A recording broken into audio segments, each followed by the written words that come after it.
Good morning I love you. Class 12th। कल हम लोग पढ़े थे सुमित्रा नंदन पंत। सुमित्रा नंदन पंत जी का कल हम लोग नौका विहार पढ़े थे। क्या पढ़े थे? नौका विहार।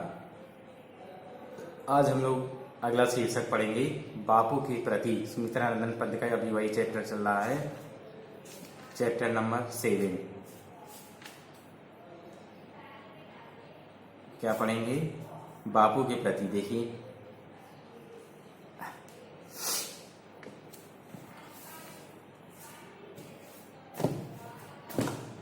बापू के प्रति इसमें हम लोग बापू जानते हैं किसको कहते हैं? महात्मा गांधी जी। महात्मा गांधी जी के बारे में पढ़ेंगे। महात्मा जी गांधी जी को वो क्या कहते थे? देखिए, तुम मांसहीन, तुम मांसहीन, तुम रक्तहीन, हे अस्थि शेष, तुम अस्थिहीन, तुम शुद्ध बुद्ध आत्मा केवल, हे चिर पुराण, हे चिर नवीन, हे चिर पुराण, हे चिर नवीन, तुम पूर्ण इकाई नवीन की, तुम पूर्ण इकाई नवीन की, जिसमें आकर भाव शून्य लीन, आधार अमर होगी, आधार अमर होगी, जिस पर भावी की संस्कृति समासीन, समासीन। देखिए क्या है? तुम मांसहीन, तुम रक्तहीन, तुम अस्थि शेष। अस्थि माने हड्डी। क्या होती है? हड्डी। तुम शुद्ध बुद्ध आत्मा केवल, हे चिर पुराण, हे चिर नवीन। एक युग पुरुष गांधी जी को कहा जाता है। युग पुरुष, युग पुरुष महात्मा गांधी की स्तुति करते हुए, महात्मा गांधी की स्तुति या प्रार्थना करते हुए, याद करते हुए कवि पंत जी कहते हैं कि हे बापू, तुम शरीर से दुर्बल, तुम शरीर से दुर्बल तथा मांस और रक्त से हीन हो। यानी तुम शरीर से दुर्बल हो, मांस और रक्त से हीन हो। तुम्हारे अंदर ना तो मांस है और ना ही रक्त है, एवं तुम्हारा शरीर हड्डियों का एक ढांचा मात्र है। तुम्हारा शरीर तो एक हड्डियों का मात्र एक ढांचा है।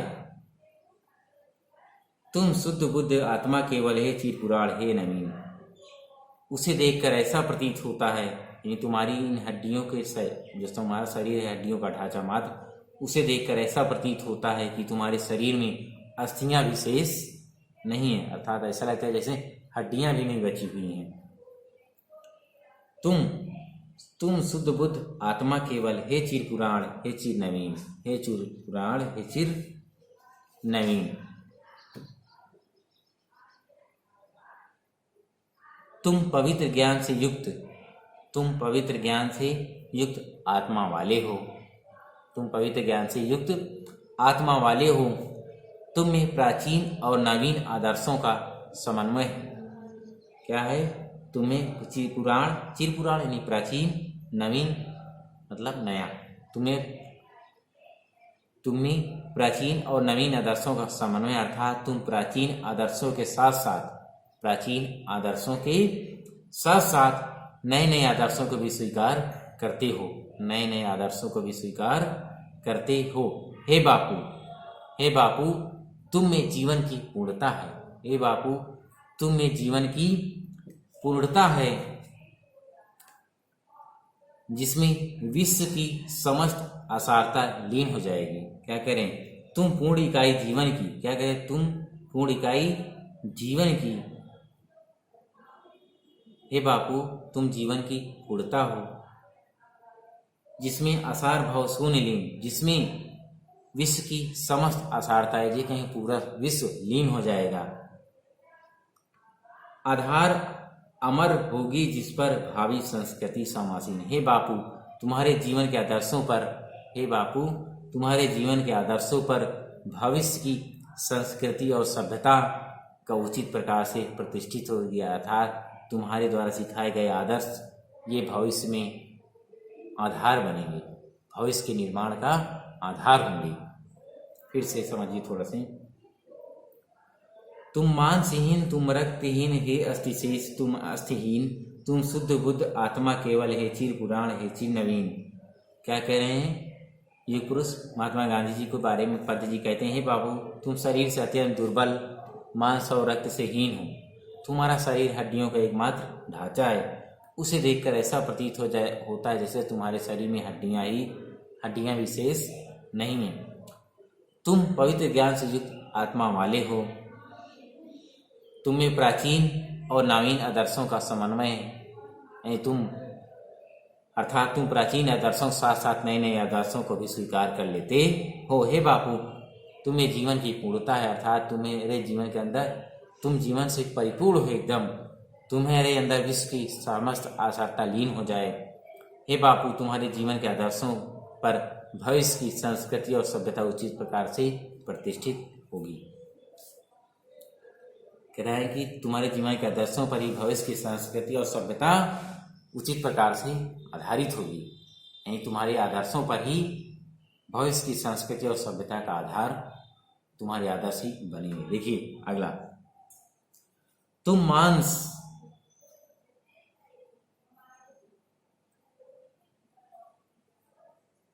क्या दिया है? तुम मांस, तुम ही हो रक्त अस्थि। तुम मांस, तुम ही हो रक्त अस्थि, निर्मित जिनसे नवयुग का तन। तुम धन, तुम्हारा निस्वाद तन, है विश्व भोग वर साधन। जिस प्रकार मांस, रक्त और हड्डियों से शरीर का निर्माण होता है, तुम मांस, तुम्ही से रक्त अस्थि। जिस प्रकार मांस, रक्त तथा हड्डियों से शरीर का निर्माण होता है, उसी प्रकार तुम्हारे सद आदर्शों से, यानी तुम्हारे सच्चे आदर्शों से नवयुग यानी नए युग का निर्माण होगा। उसी प्रकार तुम्हारे सच्चे आदर्शों से नए युग का निर्माण होगा। तुम धन्य, तुम्हारा निस्वार्थ त्याग, है विश्व भोग का वर साधन। तुम और तुम्हारा स्वार्थ रहित त्याग भी धन्य है। तुम और तुम्हारा स्वार्थ रहित त्याग भी धन्य है। तुम और तुम्हारा स्वार्थ रहित त्याग भी धन्य है।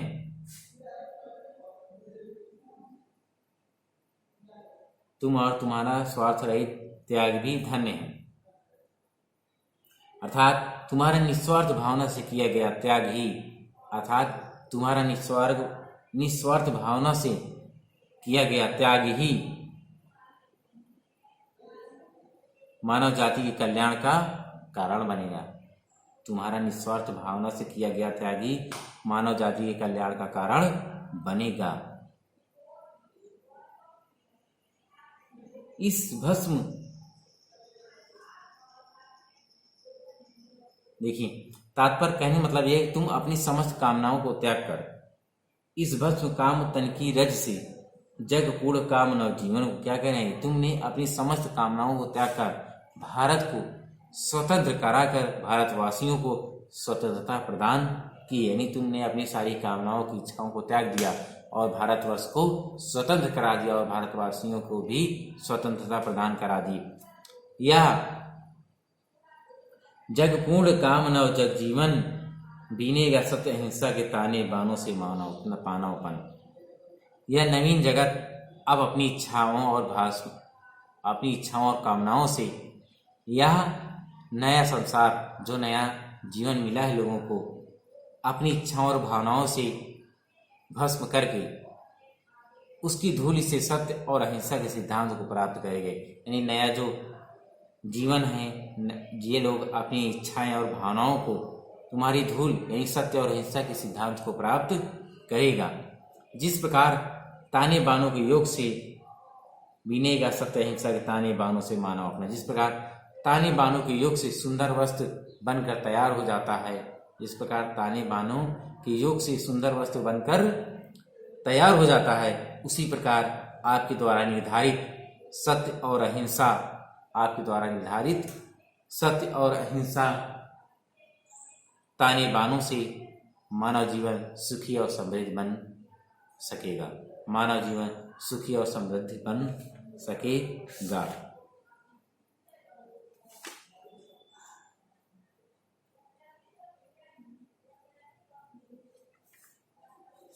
बन सके। देखिए आगे अगला क्या है।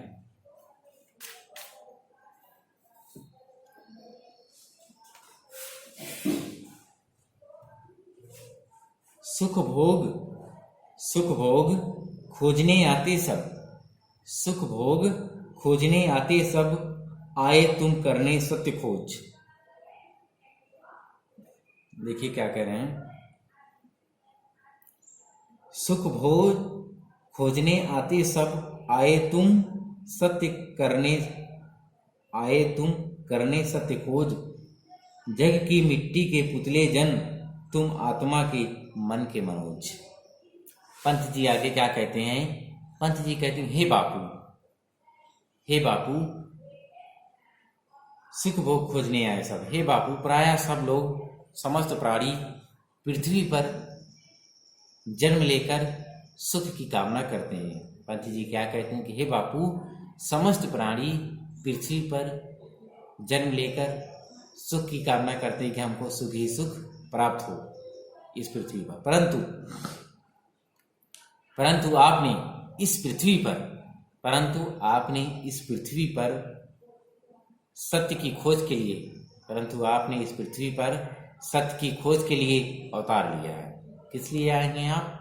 क्या करें, सभी मनुष्य तो पृथ्वी पर सुख के लिए आते हैं, जन्म लिए नहीं तो सुख खोजने लगे, लेकिन आपने इस पृथ्वी पर सत्य की खोज के लिए अवतार लिया है, अर्थात सत्य की खोज के लिए आए हैं। जग की मिट्टी के पुतले जन, तुम आत्मा के मन के मनोज। मानव मिट्टी से निर्मित एक पुतला है। मानव क्या है? मिट्टी से निर्मित एक पुतला है।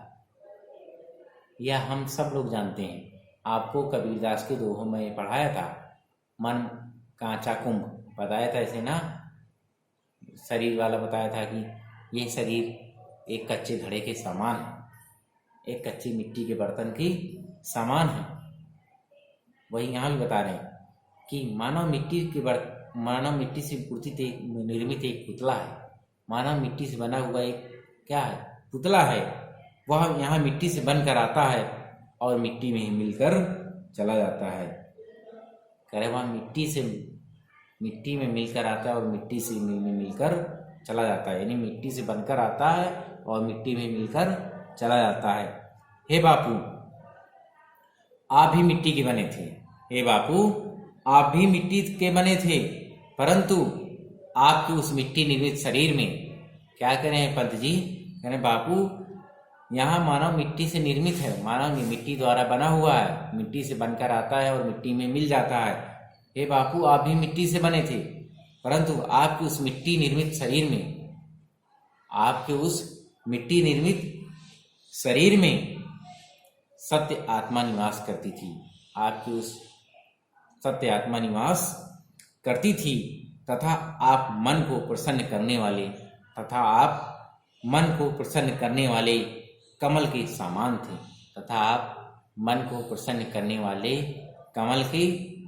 थे।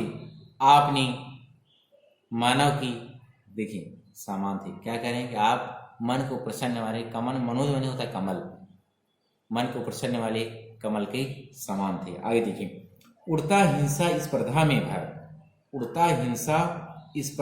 भर, चेतना अहिंसा नम्र ओज, पशुता का पंकज बना दिया तुमने मानवता का सरोज। उड़ता हिंसा स्पर्धा में भर, चेतना अहिंसा नम्र ओज, पशुता का पंकज बना दिया तुमने मानवता का सरोज। क्या कह रहे हैं?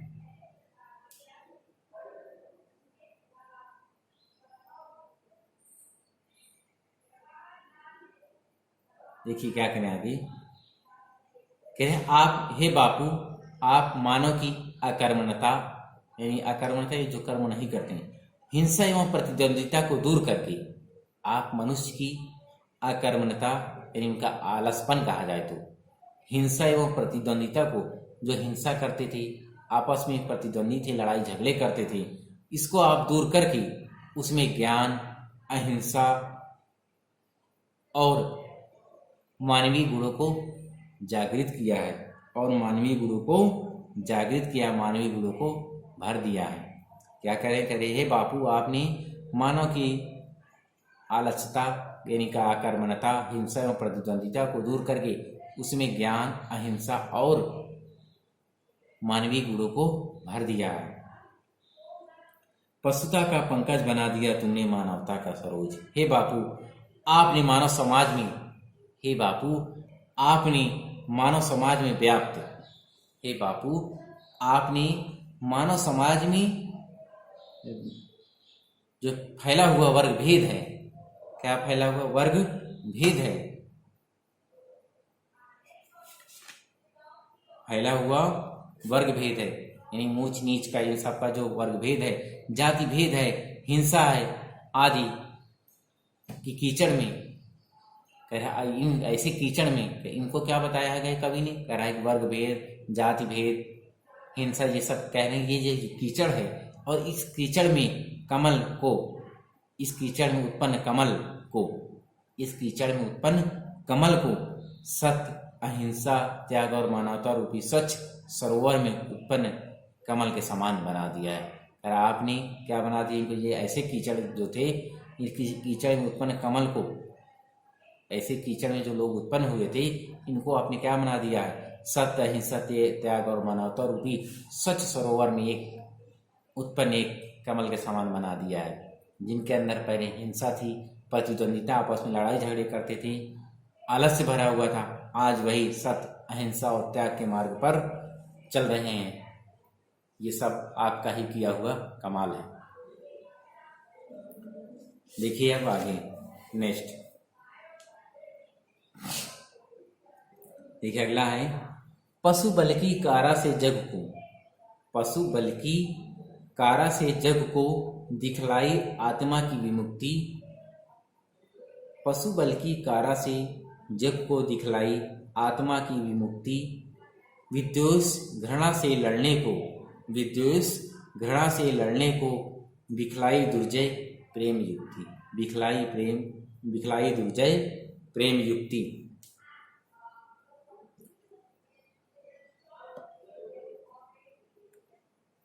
वह श्रम प्रसूति से ही कृतार्थ, वह श्रम प्रसूति से ही कृतार्थ, तुमने विचार पढ़ित उक्ति, तुमने विचार पढ़ित उक्ति, विश्वानुरुक्त हे अनासक्त, विश्वानुरुक्त हे अनासक्त, सर्वस्व त्याग को बना मुक्ति। देखिए, पशु बल की कारा से जग को, पशु बल की कारा से जग को, कवि गांधी जी के बारे में क्या बता रहे हैं। देखिए, कवि गांधी जी को संबोधित करते हुए कहते हैं कि हे गांधी जी, हे बापू, जिस समय यह संसार पाश्विक शक्तियों यानी पशुओं शक्तियों के कारागार में बंद करा रहा था, पशु बल की कारा से, पाश्विक शक्तियों यानी अंग्रेजों की शक्तियों के कारागार में बंद करा रहा था, यह देश, यह संसार क्या था, अंग्रेजों में गुलाम था अपना देश, बंद कारागार में करा रहा था। उस समय तुमने अहिंसा के आधार पर, उन समय तुमने क्या किया, दिखलाई आत्मा की विमुक्ति, उस समय तुमने अहिंसा के आधार पर आत्मा की मुक्ति अर्थात मोक्ष की राह दिखा दी, अर्थात मोक्ष की राह दिखा दी। विद्वेष घृणा से लड़ने को दिखलाई दुर्जय प्रेम युक्ति, विद्वेष घृणा से लड़ने को दिखलाई दुर्जय प्रेम युक्ति। यही नहीं कहना है, सिर्फ इतना ही नहीं, आपने ईर्ष्या, द्वेष एवं घृणा का भाव रखने वाले, घृणा का भाव रखने वालों से आपने प्रेम का व्यवहार करने की प्रणाली सिखाई। यानी जो लोग ईर्ष्या रखते थे, आपस में द्वेष रखते थे, एक दूसरे से घृणा करते थे, नफरत करते थे, आपने उनके अंदर प्रेम का व्यवहार करने की पढ़ाया था। आपने उनके अंदर प्रेम का व्यवहार कैसे किया जाता है, आपने इसको यह नियम सिखा दिया, प्रणाली सिखा दी, और लोग आपके विचारों पर आगे चल बैठे और चलते चले गए।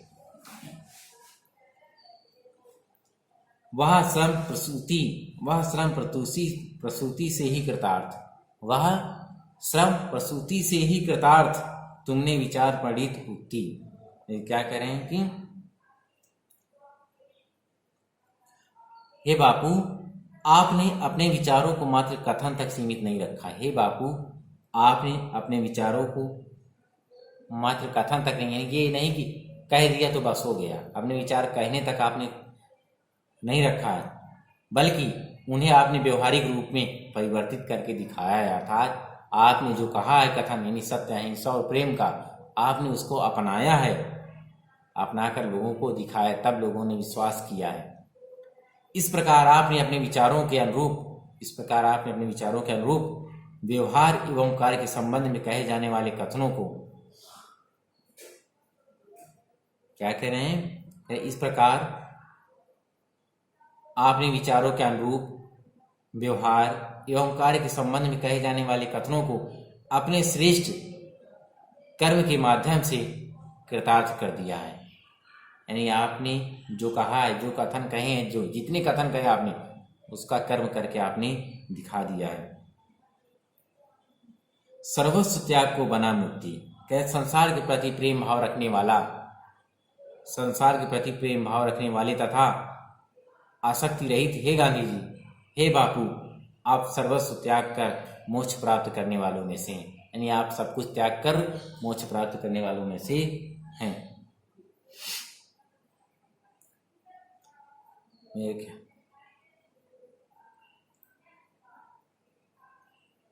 देखिए अगला,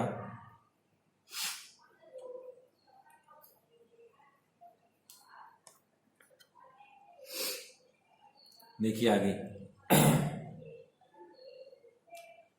उर के चरखे में कात सूक्ष्म युग युग का विषय जनित विषाद, गुंजित कर दिया गगन जग का भर तुमने आत्मा के सूत्रों में। क्या करें यहाँ देखिए, उर माने हृदय, उर माने जानते हृदय, उर के चरखे में, विषय जनित माने वासना से उत्पन्न, उर के चरखे में कात सूक्ष्म युग युग का विषय जनित विषाद माने वेदना या दुख। देखिए, कवि गांधी जी को संबोधित करते क्या करें यहाँ, कवि कहते हैं कि हे बापू, आपके द्वारा चलाया गया चरखा आंदोलन केवल भौतिक उद्देश्यों को प्राप्त करने के लिए नहीं था। आपके द्वारा चलाया गया चरखा केवल भौतिक उद्देश्यों, सुख साधनों के लिए पर्याप्त नहीं था, बल्कि वह केवल आर्थिक हितों को ध्यान में रखकर नहीं चलाया गया था, बल्कि उस आंदोलन का उद्देश्य अपनी आत्मिक शुद्धि करना भी था। कहें आपने जो चरखा आंदोलन चलाया था, उसका उद्देश्य केवल भौतिक उद्देश्य नहीं था, यानी सुख संसाधन या पैसा कमाना नहीं था, या आर्थिक हितों को ध्यान में रखकर ही चलाया नहीं गया था, बल्कि उस आंदोलन का उद्देश्य था अपनी आत्मिक शुद्धि करना है, अपनी आत्मा को शुद्ध करना था। उस आंदोलन का मुख्य उद्देश्य क्या था? मुख्य उद्देश्य यह था अपनी आत्मा का शुद्ध, अपने आत्मिक शुद्ध, यानी आत्मा को शुद्ध करना।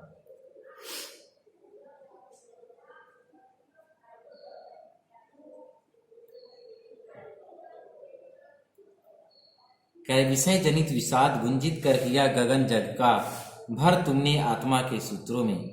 आपने उस चरखे के समान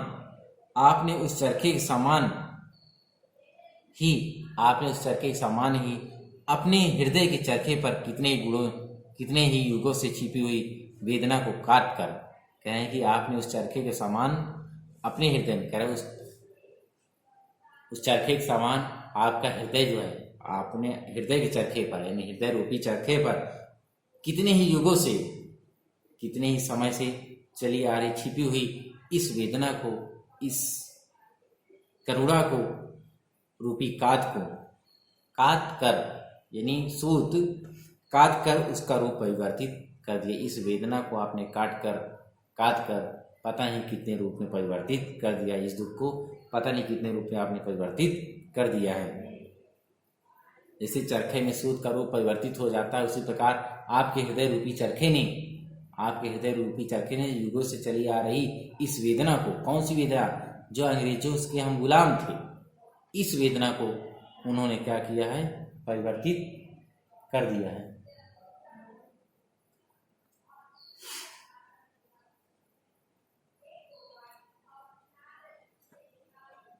देखिए आगे,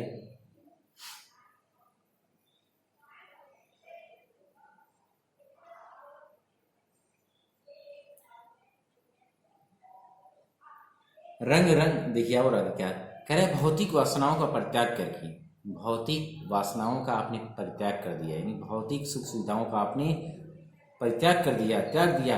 आपने चरखे की गूंज के साथ, चरखे की गूंज के साथ आत्मा के आनंदमय संगीतमय को, आत्मा के आनंदमय संगीत को आकाश में गुंजित कर दिया, यानी आकाश में गुंजायमान कर दिया है।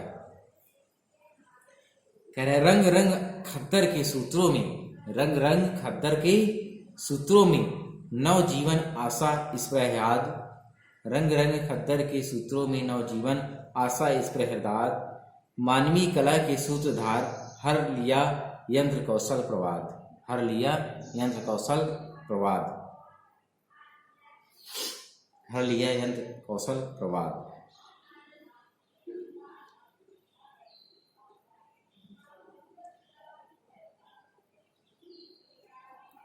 तो क्या कर रहे हैं,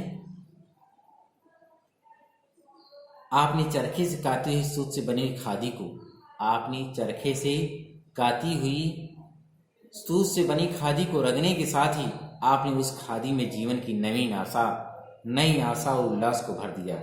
फिर आपने उस खादी में नई जीवन की नई आशा और उल्लास को भर दिया।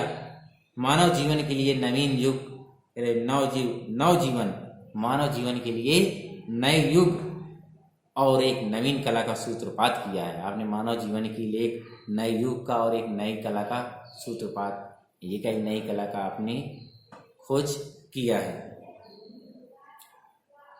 मानवीय कला के सूत्रधार हल लिया यंत्र कौशल प्रवाद, हे नव आदर्शों के निर्माता, नए लोगों के आदर्शों के निर्माता बापूजी, जहां आपने एक और युग की वासना से उत्पन्न, आपने एक और युगों युगों की वासना से उत्पन्न वेदना का अंत कर दिया, यानी युगों से चले आ रहे लोगों के दुखों को आपने अंत कर दिया है।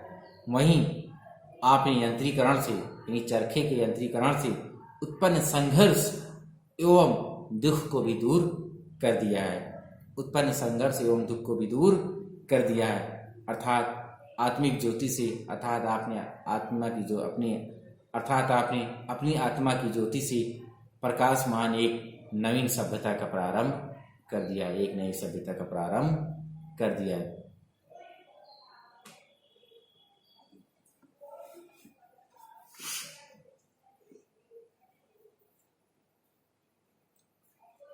देखिए अब अगला,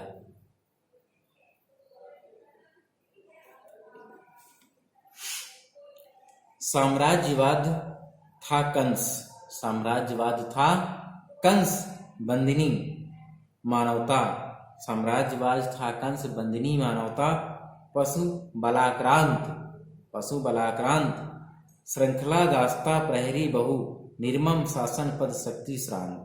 क्या कह रहे हैं, साम्राज्यवाद था कंस बंदिनी मानवता, पशु बालाक्रांत, श्रृंखला दास्ता प्रहरी बहु, निर्मम शासन पद शक्ति भ्रांत। देखिए बापू जी क्या बता रहे हैं, क्लियर क्या कह रहे हैं, अंग्रेजी साम्राज्यवाद भारतवासियों के लिए, भारत के लिए कंस के समान था। कह रहे अंग्रेजों का जो शासन था, अंग्रेजी जो साम्राज्यवाद था, अंग्रेजी शासन वह भारत के लिए कंस के शासन के समान था, कंस के शासन के समान था। बंदिनी मानवता, कह रहे हैं कि भारतवासी जेल की कैदी देवकी के समान पीड़ित थे। कह रहे भारतवासी एक जेल में बंद थे, जैसे कंस ने अपनी बहन देवकी को जेल में डाल दिया था, वह पीड़ित थी, उसी प्रकार भारत पूरा देश अंग्रेजों के साम्राज्य के जेल में बंद हो गया था, अर्थात पूरा देश क्या हो गया, जेल हो गया, जहाँ पर भारतवासी जेल की कैदी देवकी के समान पीड़ित थे। पूरे भारतवासी देवकी की तरह पीड़ित थे अंग्रेजों के साम्राज्य से। तथा मानवता अंग्रेजी साम्राज्यवाद पर आधारित अत्याचारों से पीड़ित थी। उस समय मानवता अंग्रेजी साम्राज्य पर आधारित अत्याचारों से बहुत पीड़ित थी। श्रृंखला दास्ता प्रहरी बहु निर्मम शासन पर शक्ति भ्रांत, उसके पैर परतंत्र रूपी यानी गुलामियों से जकड़े हुए थे। उसके पैर परतंत्रता रूपी बेड़ियों से यानी गुलामियों से जकड़े हुए थे। किसकी? भारत की जकड़े हुए थे। पद और शक्ति के कारण, पद और शक्ति के कारण, देखिए क्या दिया है, पद और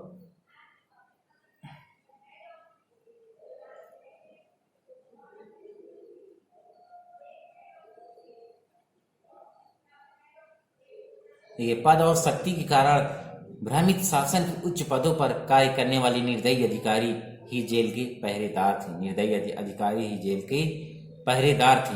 जिस प्रकार देवकी ने श्री कृष्ण को जेल में जन्म देकर कंस के अत्याचारों का दमन कराया, जिस प्रकार देवकी ने श्री कृष्ण को जेल में जन्म देकर कंस के अत्याचारों का दमन कराया, कंस के अत्याचारों का दमन कराया, दमन किया, उसी प्रकार हे बापू कारागृह में दे दिव्य जन्म मानवता आत्मा को मुक्त कांत। जिस प्रकार देवकी ने कारागार में जन्म देकर श्री कृष्ण को जन्म दिया और उसी श्री कृष्ण ने फिर सबको क्या किया, कंस के अत्याचारों को दम से मुक्त कराया और कंस के अत्याचारों का दमन भी किया। उसी प्रकार हे बापू तुमने भी देश के कल्याण के लिए अनेक बार जेल जाकर मानव जाति को मुक्त कराया है। तुमने भी देश के कल्याण के लिए अनेक बार जेल जाकर मानव जाति को मुक्त कराया है। जन शोषण की बढ़ती यमुना तुमने की नत पद पड़त शांत। भारतवासियों का शोषण करने वाली ब्रिटिश शासन रूपी यमुना को तुमने अपने चरणों में शांत स्वभाव से झुका दिया। कह रहा है कि भारतवासियों का शोषण करने वाली ब्रिटिश शासन रूपी यमुना को तुमने अपने चरणों में शांत भाव से झुका दिया है। अर्थात जिस प्रकार बढ़ती हुई यमुना बालक श्री कृष्ण के चरणों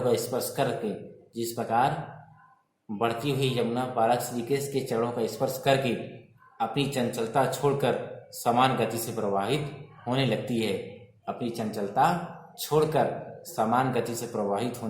लगी थी। उसी प्रकार अत्याचारी अन्यायी और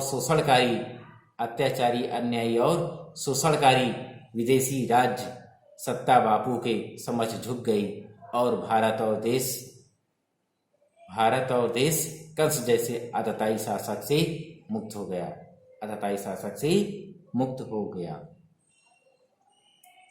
देखिए आप नेक्स्ट, कारागृह में दे दिव्य जन्म मानव आत्मा को मुक्त कांत।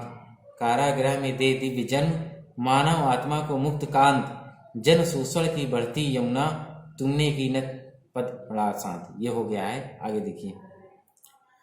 कारा थी संस्कृति विगत भित्ति बहुधर्म जाति गति रूप नाम बंदी जग जीवन भू विभक्त। क्या करें? कारा थी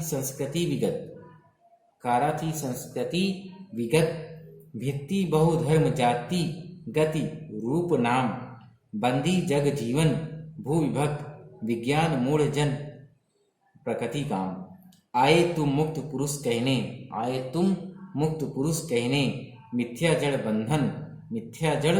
बंधन सत्य राम नानरतम जयति सत्यम माँ भय जय ज्ञान ज्योति तुमको प्रणाम। कारा थी संस्कृति, क्या करें? हमारी संस्कृति पिछले लंबे समय से बंदिनी थी, अर्थात बंदी बनी हुई थी। अर्थात कुछ विदेशियों की अर्थात यहाँ सब कुछ विदेशियों की इच्छा अनुसार संचालित था। जो वो अंग्रेज कहते थे वही होता था। हमें अपनी सभ्यता और संस्कृति के अनुरूप कुछ भी करने की स्वतंत्रता नहीं थी। हम अपनी सभ्यता और संस्कृति के अनुरूप कोई भी कार्य नहीं कर सकते थे। आज़ाद बिल्कुल नहीं थे। जैसा वो चाहते थे यानी अंग्रेज, वैसा ही यहाँ पर होता था।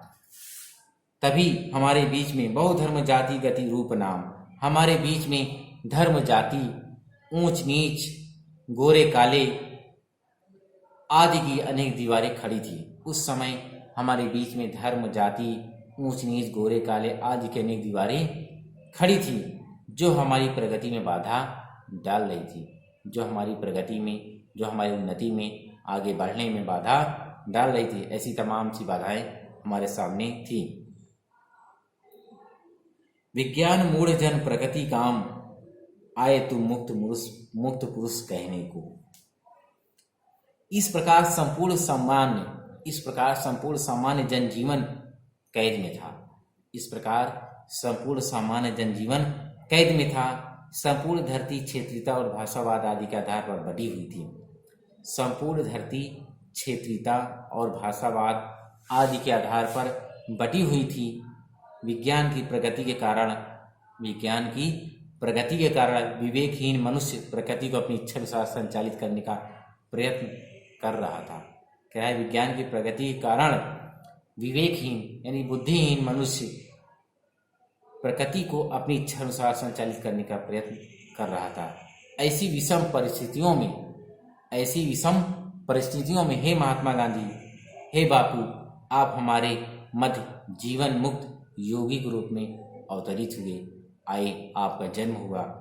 मानवता को उपयुक्त विसंगति से मुक्त करने के लिए, मानवता को उपयुक्त विसंगति से मुक्त करें यानी अंग्रेजों की गुलामी से मुक्त करने के लिए, जाति पाति ऊंच नीच गोरे काले सब भेद को मिटाने के लिए, हमें यह संदेश देने के लिए कि आप हमारे मध्य अवतरित हुए हैं।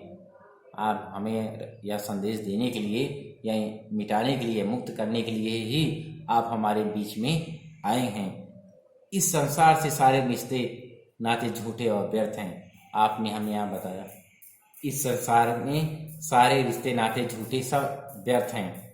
इस संसार में यदि कुछ शाश्वत और सत्य है, इस संसार में यदि कुछ शाश्वत और सत्य है तो वह राम का नाम है। अगर कुछ सत्य है तो वह क्या है? राम का नाम है। जहाँ असत्य की नहीं बल्कि सदैव सत्य की ही विजय होती है। सदैव सत्य की विजय होती है। इसलिए डरो मत। ऐसे ज्ञान की ज्योति जगाने वाले ज्योति पुरुष, हम आपको प्रणाम करते हैं। ये थे महात्मा गांधी जी। महात्मा गांधी जी को मुक्त पुरुष कहा गया है और ज्ञान ज्योति क्या कहा गया है? ज्ञान की ज्योति और मुक्त पुरुष। ठीक, ये आपका देखिए, ये चैप्टर आपका समाप्त हो गया। इसमें एक शीर्षक और था जो रह गया बीच में, वो था परिवर्तन। ये आपके 30% सिलेबस से इस बार हट गया है, इसलिए इसको नहीं पढ़ाए हैं। देखिए आप लोगों के लिए होमवर्क में तो पता ही है सुमित्रा नंदन पंत जी का क्या करना है। जीवन परिचय, साहित्यिक परिचय, साहित्यिक सेवाएं, साहित्यिक परिचय, रचनाएं, कृतियां यानी भाषा शैली, साहित्य में स्थान, ये इनके जीवन परिचय के बारे में सब कुछ लिखना है। जीवन परिचय, साहित्यिक परिचय हैं और रचनाएं, भाषा शैली और साहित्य में स्थान, ये हो गया लेखक के बारे में यानी कवि के बारे में। अब देखिए इसमें क्या करना है। इसमें आपको जानते ही हैं, ये पहले नौका विहार पद्यांशों पर आधारित प्रश्न जितने नौका विहार के दिए गए हैं, 1 2 3 दिए गए हैं। इन तीनों को आपको कॉपी पे दिए गए जो पद हैं, पद्यांश जो दिया गया है उसके नीचे जितने भी क्वेश्चन दिए गए हैं, इन सबको आपको कॉपी में कंप्लीट करने हैं। इन तीनों के नौका विहार का 3 और 3 किस्में का दिया हुआ है, 3 नहीं 2 ही दिया है बापू के प्रति, यानी 3 2 5। इन पांचों को एक बात याद रखिए, बापू के प्रति ये वाला चैप्टर बहुत इंपॉर्टेंट है। ये शीर्षक बहुत इंपॉर्टेंट है आपके एग्जाम के लिए, इसलिए इसको अच्छे से पढ़िएगा, रिवीजन करिएगा और घर पर कॉपी में, नोट्स में, ये होमवर्क में इसको अच्छे से कंप्लीट करिएगा। तो होमवर्क मिल गया आपको, जीवन परिचय, साहित्य परिचय, स्मृतिनारायण के लेखक के बारे में सब लिखना है, भाषा शैली, रचनाएं जो भी है सब करना है, और बापू के प्रति और नौका विहार के पदार्थ पर आधारित सारे प्रश्नों के उत्तर आपको कॉपी में कंप्लीट करने हैं। ये था आपका होमवर्क। ठीक, आज के लिए इतना ही, बाकी आप नेक्स्ट टाइम।